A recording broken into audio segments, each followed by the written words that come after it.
Before we get into the episode, I am thrilled to announce that the EntreMD Business School is open for enrollment. The EntreMD Business School is the only school of its kind for physicians who want to build 6, 7, and multiple 7-figure businesses. Over the last 2 years, we have had hundreds of doctors go through the school with unbelievable results. Some of them run brands, some of them run private practices, some of them are coaches, some have other kinds of service-based businesses or product-based businesses. And we've had people come in and cross the 6-figure milestone, cross the 7-figure milestone, cross the multiple 7-figure milestone.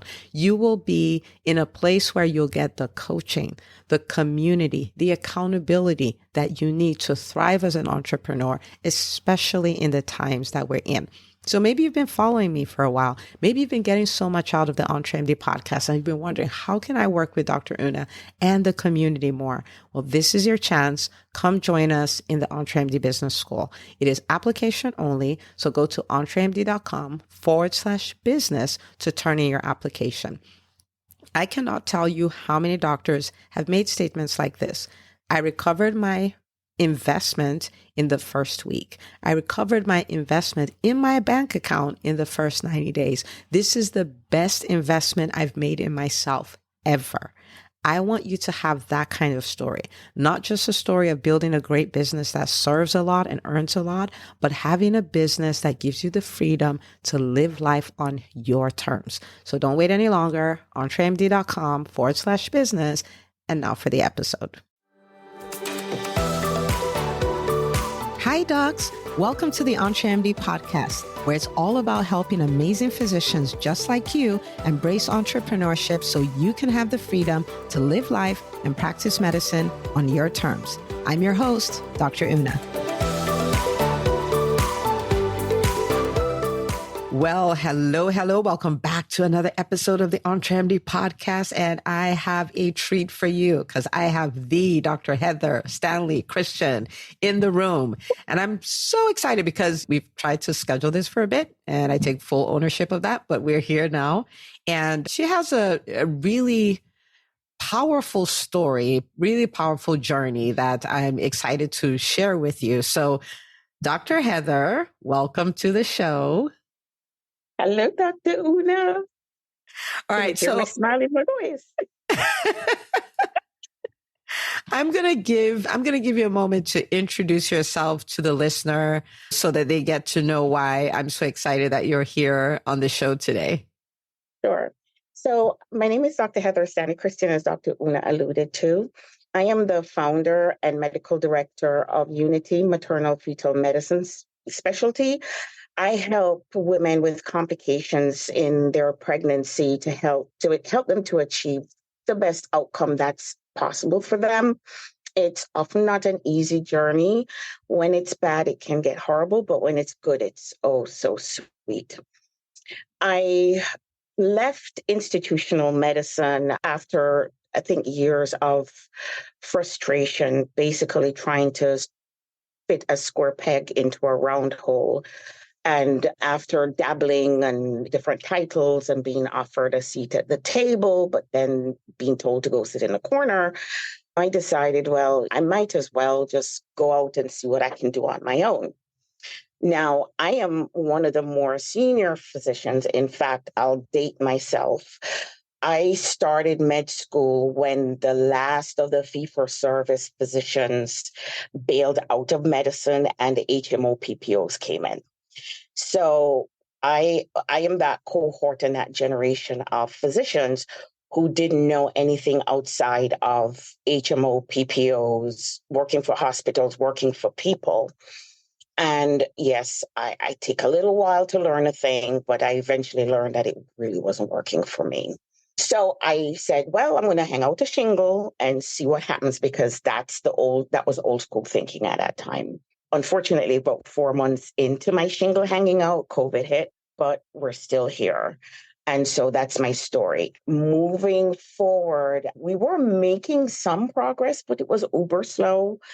And I was learning that maybe the marketing needed to reflect the times that we're living into. And I spoke to some friend and she said, listen to Dr. Una.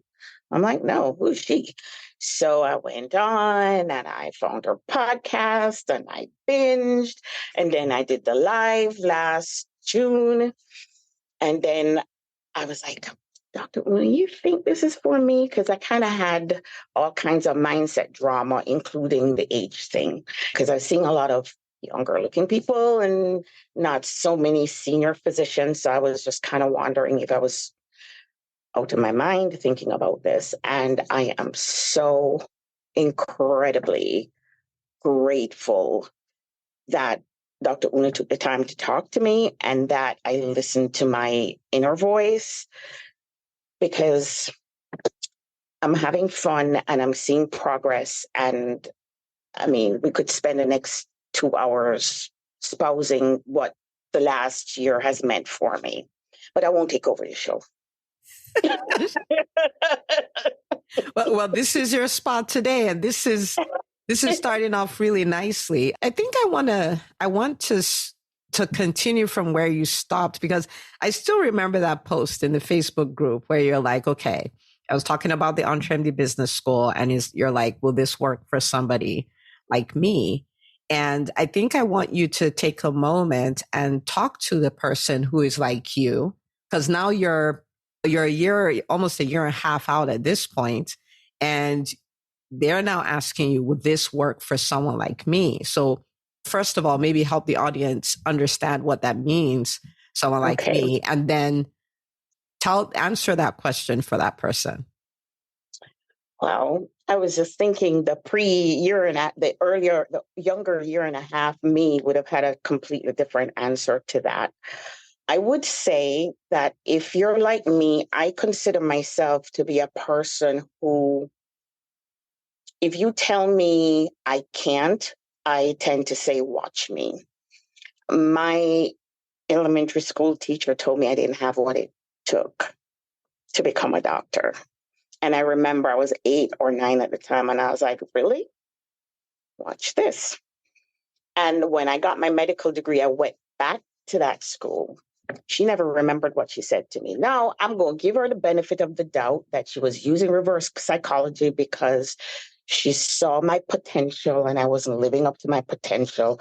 We're going to go with that because I'm in such a different mindset space now today than the gappy space that I was in back in then. But I feel, if you feel, so I would say to the person listening, if you feel like you really have something that's of unique value, you're frustrated, if you're going to work and you're parked in the lot and you're crying, it's time to kind of stop and rethink why you're in that horrible gap such that you can't even get out of the parking lot because you're crying. Figure out if this is where you need to be, because we all have our different strengths. Maybe entrepreneurship is not for everybody. I certainly didn't think it was for me. People say, when you had us do that, you had us do some not the Clifton Finders, but it was something to see what you were in the school. I busted out laughing when it says you're an entrepreneur. I was like, okay, I know this is cray. And they likened me to that Spanx lady.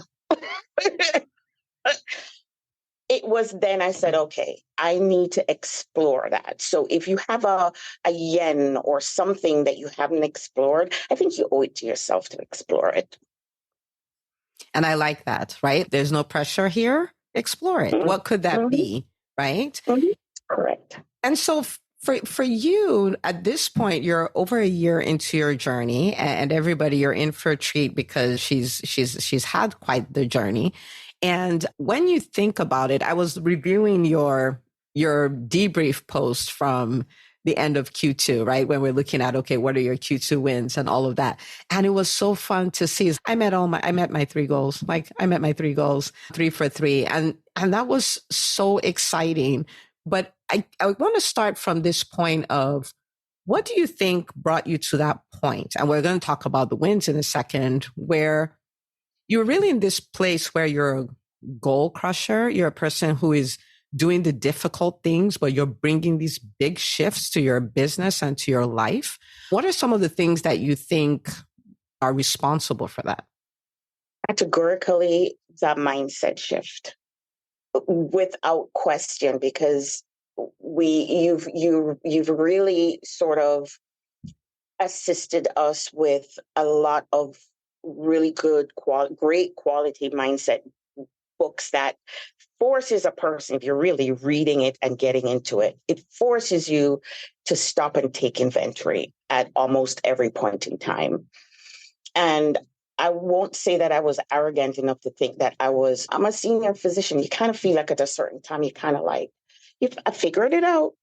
It was clear that I still had some more figuring out to do, but I had no idea the amount of figuring out that happened pre-EBS and during EBS. It's mind-blowing for me personally. And so with the Q2 that happened, it was completely mindset, because one or two things I knew I needed to do, but I wasn't doing it. And I couldn't figure out why I wasn't doing it. But in reading the books, Positive Intelligence, that first book in June, was so it shone a light on the pathway for me. And it just continued from there. Love it. And so if you're listening here and you're like, I know the things to do, I know what to do, but I just can't bring myself to it, right? So it's time to stop and think about the conversation, the chatter that's going on between your ears, because a lot of times that's what stops us. And sometimes if you're a very tactical person, and I don't know, Dr. Heather, I think you're that kind of person, like you can think strategically, you can decide on this is where I need to go and all that. Sometimes you get to this point where you're like, I have my mindset stuff figured out, right? And all of those things. And I've come to the conclusion that this is not something you figure out. So this is something you continue to figure out. There's no end to it, because then you're going to take on bigger things and it's going to show up again. And ignoring the mindset piece is really setting yourself up where you're either not going to accomplish or you're going to have to settle, because if you don't confront it, you're not ascending. That's just not happening. So that's really powerful. Really, really powerful. Okay, Dr. Heather, talk to us about this Q2. So what were these 3 wins that you 3 for 3? Okay. So I have to set the background a little bit. So I had a practice management system that, let's just say for the sake of conversation, went glitchy. And it was glitching and seriously glitching for a year or more. And the whole problem collectively was getting kicked down the road. That can was getting kicked down the road. I take ownership in some of that, because I think some of my mindset work wasn't in place for me to overcome the fear of changing systems. Anybody who has even entertained a thought of that, just know you want to hide under the covers and not even deal with it. But it became pretty clear that I really didn't have a choice. So I made a strategy to change the practice management systems during that Q2 time, which meant when we were doing the mindset challenge, I was fretting about it because Q1 was good. Q2 meant that I was holding claims and not submitting them. So there was no revenue to tap into on the profits and loss sheets. Now, I also was doing locums. So that I put that, I brought some of that money into the business. So going back into Q1, so yes, so we started our EBS like in October. So to be fair, Q1 wasn't really Q1. Q1 was really technically Q4. We did a different fiscal year. So I started doing a deep dive into every expense, every cent, every penny, every dollar, and honed that in, reeled that in, got the expenses down to bare bones. Stopped drinking Starbucks, which I didn't do much of, but not even the business was paying for my Starbucks. So when I was doing locums and the business was paying for it, I was on the austerity plan. So I started that through Q1. So coming into Q2 now, we were able to meet the revenue by $1,000. But hey, It's a win. I took it. And that startled me because when I looked at my profits and loss, I was for sure, I was like, oh, how am I going to write this on Facebook now? And oh, I'm such a failure. And when I looked, I was like, wow. And when you looked, I was surprised by your response because I guess it was a thing, huh? It was a thing because it was supposed to be a month that was it had the potential to be a disaster, right? And this is the thing about entrepreneurship. And this is why I'm very grateful that you're vulnerable enough to share your story, right? Because the thing is that there are going to be ups and downs. And that was supposed to be a hold down quarter, right? You're holding claims, you're doing all of these things, but still you're able to hit your revenue targets because you put some strategy behind it. And you're like, okay, this is what is going on. This is what my response is going to be. Now, what gets me so excited about that is because the systems that you've built and the strategies that you've used, now when all your payments start coming in after they've held the claims and processed it, then your profit margin is still so much better, right? And so that also brings us to this concept that there are things that are a disadvantage, but if you look carefully, you also see how they are an advantage. Right. And so if you think about this situation, put you in a position where, okay, I'm digging into my profit and loss. I'm looking into my expenses. There may have been, this happens to entrepreneurs all the time, things that you pay for that you haven't used in 2 years, right? You would have optimized your team. These are all things that you did.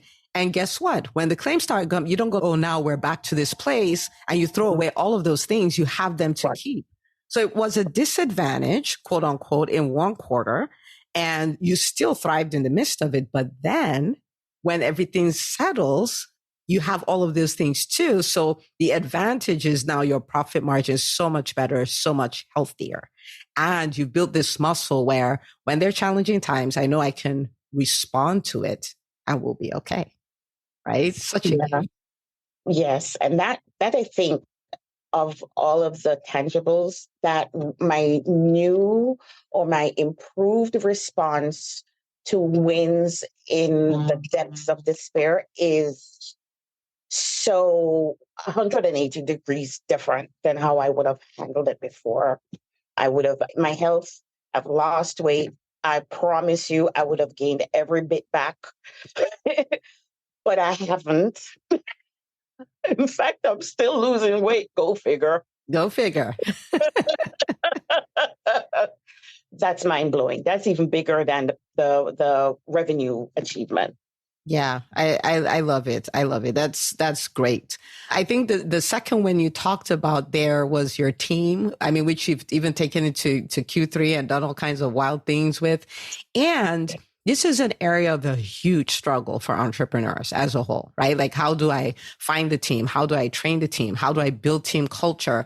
And it's something that I've watched you over the last year, like intentionally and consistently continue to work on and up level your capacity. So inquiring minds want to know, talk to us a little bit about that. Oh, team. Yeah, I need to figure that out completely. However, I will say that I'm incredibly slow to hire. And I try very hard to look in between the lines. And I will listen to my instinct. I know that my natural bent is not to suffer fools easily. I suffer them a little bit easier now. Thank you, Dr. Uno, to the mindset. But the space for which we're providing our care, it's a team. It's not Dr. Stanley, it's a team. And so if I'm not there, they're going to represent. They're running the clinic and I'm not there, but they are my representative. I am their representative. And whenever we get accolades, everybody gets accolades. And so one thing is in the selection, but then the other part is the onboarding and the meshing, that we almost have team retreats, but every day. And communication, effective communication, use of the English language. English is a code. So you can't tell me a thing is black when it's really red. So I make it a point for myself, if I'm going to tell you an apple is an apple, I'm going to tell you it's an apple, it's round, it's green, it's tart, and it looks like it might be a Granny Smith. So there is no confusion. And so if I'm going to take the time to do that, then I'm going to teach you how to do that, with the expectation is that you're going to assimilate the lesson and integrate it into your workplace. Yeah. That's just So for everyone listening, you can hear the intentionality behind this, right? So slow to hire, and the whole concept of having a lot of conversation. Because I know Dr. Heather, she has meetings with them. I mean, like, she's almost saying it's almost like a retreat daily. And these are daily meetings. And we're talking vision, we're talking culture, we're talking how to represent the brand, we're talking how to do what you do with such detail, right? Like, not this is an apple, like breaking it all the way down. And she's really good at that. And her team has bought into her vision. So the few times we've talked about your team, Dr. Heather, and you're like, this is what we want with the schedule. We got it. This is what you want with these patients. We got it. It's been really good to see. And I think the reason why sometimes as entrepreneurs run away from it is like, it shouldn't take all that. Like, I should just hire the person should know what they need to do. And for you take the time to do that. It does take all that and it's work, but what kind of freedom has investing in a team made possible for you? Right? Like, because I'm sure you're experiencing the return on investment of the time and the effort and being slow to hire and all of that. Paint a picture. Maybe somebody would be like, forget it, I'm going to figure this out. So, for example, my patients are being seen. I am in Missouri taking care of other people's business. The communication we have in almost all of our, we've used the digital world and to our advantage. I always thought mindset piece wise, I was wondering, am I micromanaging historically? But no, I spent the time on the front end, and it is work. I'm going to tell you, sometimes I was tearing out the gray hairs, but persevered. So now, as it stands, I actually have a practice that can run periodically without me. Okay, and if you're listening, challenge. If you're listening, I'm like totally rooting, arms in the air. Yes, a practice that can run without me. Yeah, yes. When you had that Ask-a-thon challenge and we were in meeting, I was like, yeah, they're doing that.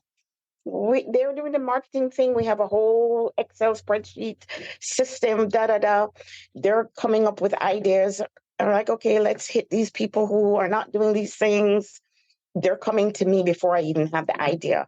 So now I'm going, if they continue to spoil me like this, I'm going to have to fight laziness. Oh, Dr. Heather, you're in the EntreMD Business School. We will figure out what will keep you busy. We'll just up-level your 20%. Don't worry about it. I had to sit down and go, okay, I need some 20% things because I'm doing some 20% things, but they're kind of in process. So like Sunday, I met with my biller. We found a task. I delegated them. I'm like, okay, now what? And this is such a beautiful thing. I didn't experience it till I really started leaning into team. You get to a point where you're like, okay, we need to find some things to do, right? Because the capacity of our teams are so high. And now that we're talking about this, right? It's not only that you do all of these things, your team is better for it, right? So I saw a post that almost made me cry. I'm sure you know what post I'm referring to, right? I do. So I want you to talk to the people because our businesses are designed to primarily change lives. So the lives of our patients or clients, the lives of the people who work with us, our lives, and then do it in a profitable way, right? So talk to us about the post that I'm talking about. Okay, so background on that. Peeps, you can find your work tribe. Maya came to me with a zero medical experience. She came out of some retail store, didn't even know what an LMP was. But there was just something about her. And I looked through and I did my due diligence and I actually sat and meditated on the energy, the tangibles, the intangible, and we communicated. And I'm like, you know what? I'm going to take a chance on this child. She's been working with me since it's going to be coming up to almost 2 years. And she came in and I could see that her intention to just be better. And so I just let her do her thing. I said, let her make her mistakes. And if she had her trends, I would say, can I offer some feedback? And then there came a point where I said to her, girl, you need to go get that paper. Go to MA school. I said, it's not for me, it's for you. I said, at this point, she was already doing MA work, but she just didn't have the certification behind it. Well, she took me up. She went to MA school while she was working with me. We made accommodations for her, and she had her graduation on Friday. I was there, and she presented me with a rose. I was tearing up, but Aww. God, I'm so proud of her. I told her mama, I said, if she weren't your child, I would take her, but I might still take her even though she's your child. Wow. There are things we chase down, but that right there, because think about it, what difference does that make in her family? What trend did she just set in her family? What difference does that make for her kids? When you trace it, you probably touched a whole community by doing that, right? That's really your business leaving a legacy. And not in a way you'd expect, you know what I mean? And so that's really, really powerful. When I saw that, I was like, oh my goodness, this is so good. So good. Okay. So proud of her. Yeah. Yeah. I was just like, man, that's life change right there. Right. And that's why we're here on the planet. But so when you think about maybe Q2, maybe this year, and you think about the biggest lesson you learned, right? I want you to gift that to the person listening. Biggest lesson you learned, and let's have some conversation around that. Okay, that's like a whole lot of topics, but let's talk about the mindset piece. Okay. There is so much that I don't know. That I still need to know.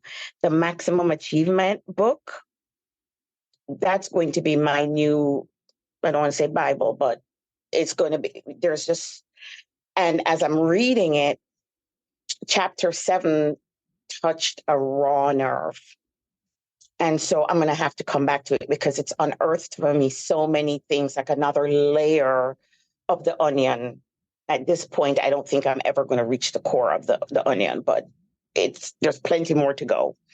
From the business perspective, we need to learn about that part that's been never taught. And we don't have to go to an MBA school for that. I have learned that. Thank you, Dr. Una, because I was like, what? I need to know what financials? I told you that was a frog that was a problem for me. Now I'm eating that with ketchup and mustard. And if next year works through, I might actually like You might frogs like it. legs. Yeah. Frogs. I don't know. But that's a possibility. Yes, it is. Yes, it is. I think you're going to fall in love with eating frogs because of what happens after you eat them, right? The frog may not be delicious, but what happens after it is. So for someone who's listening and wondering, the Entrepreneurship Business School, we have a book of the month. And so she was referring to one of the books of the month.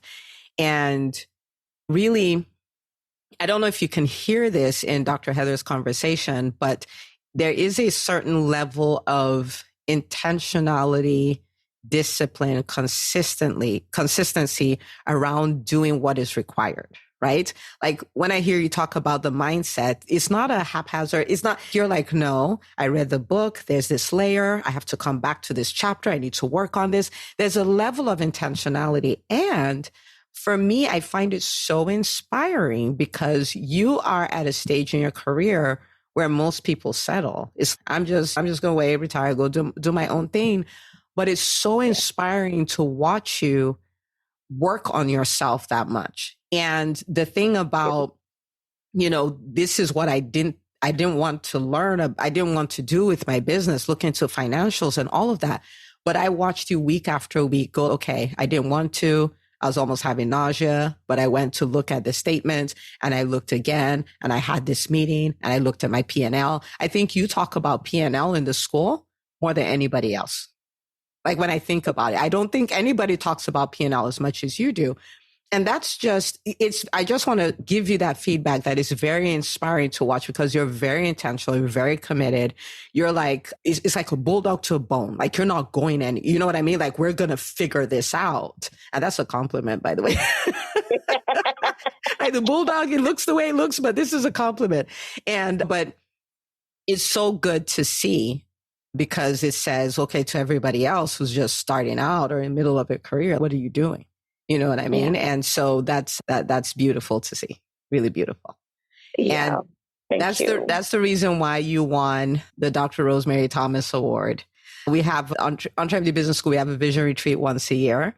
And we had a doc. She was a guest on the podcast, a pediatrician from Trinidad, amazing doctor, senior physician as well.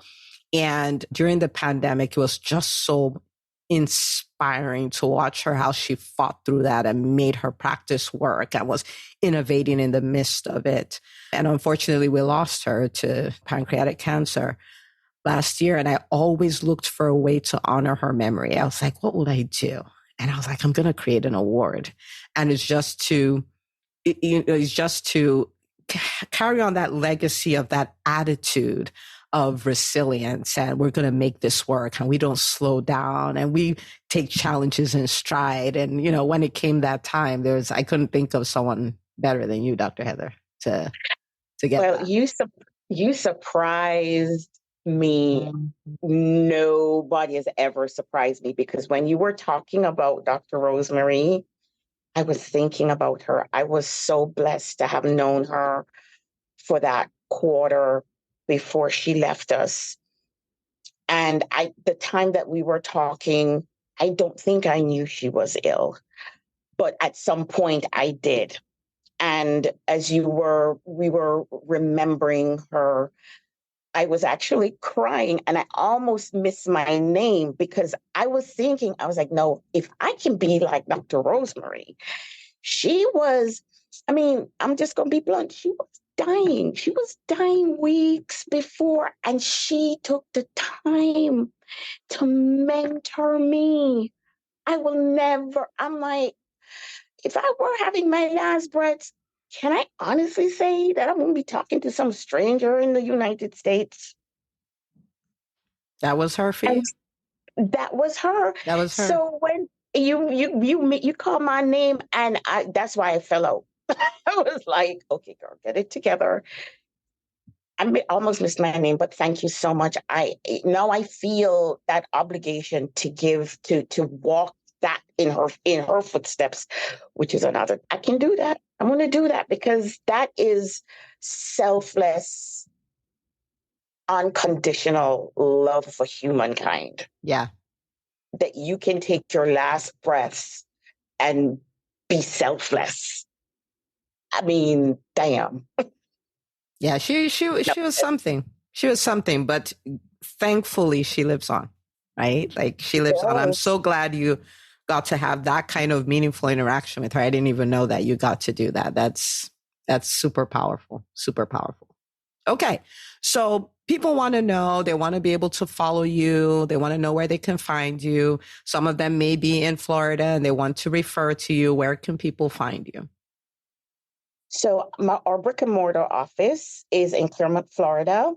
We have a website, unitymfm.com. And on the social media, we're at Unity MFM. All right. So guys, we always support physicians. If they're going to come here and tell their business, we're going to support them. And so follow her on Facebook. And if you are in the Florida area, make some noise, share about what she does and things like that. You'll get to see, if you look on Google, you'll see her reviews are fantastic. You'll see testimonials, video testimonials from her client, from her patients, all of that. So it's really, yeah, she's a real deal, like for sure. Dr. Heather, there's somebody who's listening to this and they have their version of, is this for me, right? Their version of, is the EntreMD Business School for me? I'm too young. I'm older. I have kids. I don't know anything about business. I don't know if I can afford it. I don't, like, so many different things, right? What will you tell that person now that you've been in the school for over a year? You're one of the masters now. Oh, wow. I would say that all those things are reasons not to dig deeper into why you want to do it. You have to want to do it for yourself. Your kids watch you. So if you have children for whom you want to leave some positive influence, what they see their parents doing, they are going to initially mimic. There is no selfishness to pursuing your dream. And yes, those other things about too old, too this, too young, and I'm talking to myself as I'm talking to you, you just kind of have to figure out if this is really for you. Do you want to do this? Do you want to do it? Then if you want to do it, you can do it. The road is going to be not cookie cutter. It's not algorithmic. It's not do A, then do B, and then automatically C equal D. You're going to have to find the pathway that works for you. And it's your pathway. It's nobody else's pathway. I went to med school when my son was 11 months old. Just FYI. Made it happen. Made it happen. Oh my goodness. Dr. Heather, I knew this was going to be really good. I didn't know it would be this good. I can't wait another year from now. We're like, okay, we're going to do an update on that call, because that interview is going to be wild. Like completely wild. Dr. Una, you have a way of pulling things out, because you know how many people know me and don't even know that my child was 11 months old when I started med school. Well, I didn't know either, but now I know. Yeah. And now thousands of other doctors know, you know? That's not right. Yeah. Somebody has to take the path. Yeah. Thank you so much for really taking the time to share. I'm so glad this is not a highlight reel, polished thing that's not going to change lives. This is a real story with real challenges and real wins and real lessons. And I truly appreciate, in a world that's the way our world is, authenticity is not something people put on display. We talk about it, but we don't put it on display. So thank you for doing that. I just want to say to everyone who's listening, the whole reason behind EntreMD is a movement of change, right? We are the Calvary. Nobody's coming to save us. And if this has been a gift to you in any way, I want you to take this. I want you to share it on social media. Say, hey, I listened to this episode with Dr. Heather Stanley Christian. You absolutely have to listen to this. And you can tag her, tag me, tag #EntreMD, and share it with the doctors in your world. Don't keep it to yourself. The way we change is we create examples of what is possible, and we keep putting them on display, because once we see them, we can't unsee them. This is how the change happens. Once we see, you're like, this doctor is not stuck. This doctor does not have a loss of autonomy. This doctor is in control. And even for the things that she doesn't yet have control of, she has a system for transforming herself to become that person who can control that, right? So it's like freedom. Right? It's like freedom. She's leveraged the team to the point that so what's left to do? I mean, can you imagine that? This is really living life and practicing medicine on her terms. So share it with another doctor. This is how we change medicine. And Dr. Heather, thank you, thank you, thank you. I probably can't say thank you enough. Thank you so much for coming on the show. So much. Thank you so much. And thank you so much for your mentorship. I am so glad that I took a chance on EntreMD. It's changed and rocked my world. Ooh. I like the ooh. Now I'm going to have to clip that version, play it to myself every morning. All right. I'm going to see you guys on the next episode of the EntreMD podcast. Go share this away. If you enjoy listening to the EntreMD podcast, you have to check out the EntreMD Business School. It's the #1 business school for physicians who want to build 6, 7, and multiple 7-figure businesses. You get the coaching, the accountability, and the community you need to do the work so you can thrive. To find out if this is your best next step, book a call with my team, entremd.com/call. That's entremd.com/call. I can't wait to celebrate all the wins we can create together.